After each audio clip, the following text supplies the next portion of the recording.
पितृपक्ष की पौराणिक कथा के अनुसार जोगे तथा भोगे दो भाई थे। दोनों अलग अलग रहते थे। जोगे धनी था और भोगे निर्धन। दोनों में परस्पर बड़ा प्रेम था। जोगे की पत्नी को धन का अभिमान था, किंतु भोगे की पत्नी बड़ी सरल हृदय थी। पितृपक्ष आने पर जोगे की पत्नी ने उससे पितरों का श्राद्ध करने के लिए कहा तो जोगे इसे व्यर्थ का कार्य समझकर टालने की चेष्टा करने लगा। किंतु उसकी पत्नी समझती थी कि यदि ऐसा नहीं करेंगे तो लोग बातें बनाएंगे। फिर उसे अपने मायके वालों को दावत पर बुलाने और अपनी शान दिखाने का यह उचित अवसर लगा। अतः वह बोली, आप शायद मेरी परेशानी की वजह से ऐसा कह रहे हैं, किंतु इसमें मुझे कोई परेशानी नहीं होगी। मैं भोगे की पत्नी को बुला लूंगी, दोनों मिलकर सारा काम कर लेंगी। फिर उसने जोगे को अपने पीहर न्योता देने के लिए भेज दिया। दूसरे दिन उसके बुलाने पर भोगे की पत्नी सुबह सवेरे आकर काम में जुट गई। उसने रसोई तैयार की, अनेक पकवान बनाए, फिर सभी काम निपटाकर अपने घर आ गई। आखिर उसे भी तो पितरों का श्राद्ध तर्पण करना था। इस अवसर पर न जोगे की पत्नी ने उसे रोका न वह रुकी। शीघ्र ही दोपहर हो गई। पीतर भूमि पर उतरे।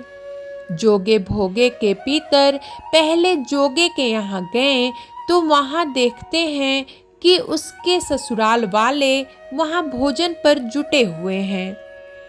निराश होकर वे भोगे के यहाँ गए।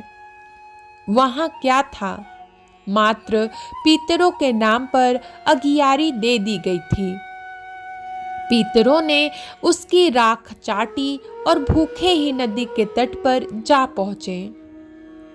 थोड़ी देर में सारे पीतर इकट्ठे हो गए और अपने अपने यहाँ के श्राद्धों की बड़ाई करने लगे। जोगे भोगे के पीतरों ने भी अपनी आप बीती सुनाई।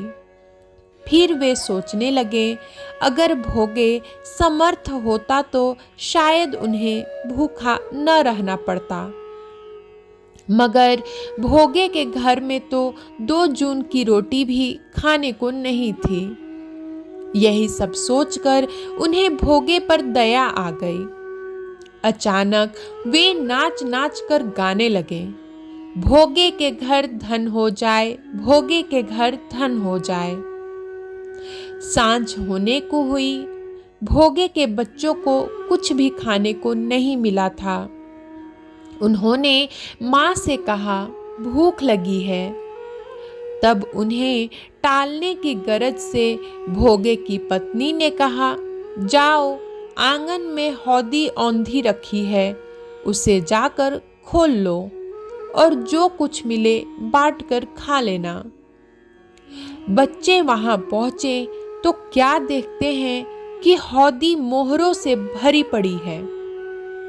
वे दौड़े दौड़े माँ के पास पहुंचे और उसे सारी बातें बताईं। आंगन में आकर भोगे की पत्नी ने यह सब कुछ देखा तो वह भी हैरान रह गई। इस प्रकार भोगे भी धनी हो गया, मगर धन पाकर वह घमंडी नहीं हुआ। दूसरे साल का पितृपक्ष आया। श्राद्ध के दिन भोगे की स्त्री ने 56 प्रकार के व्यंजन बनाए। ब्राह्मणों को बुलाकर श्राद्ध किया, भोजन कराया, दक्षिणा दी। जेठ जेठानी को सोने चांदी के बर्तनों में भोजन कराया। इससे पितर बड़े प्रसन्न तथा तृप्त हुए।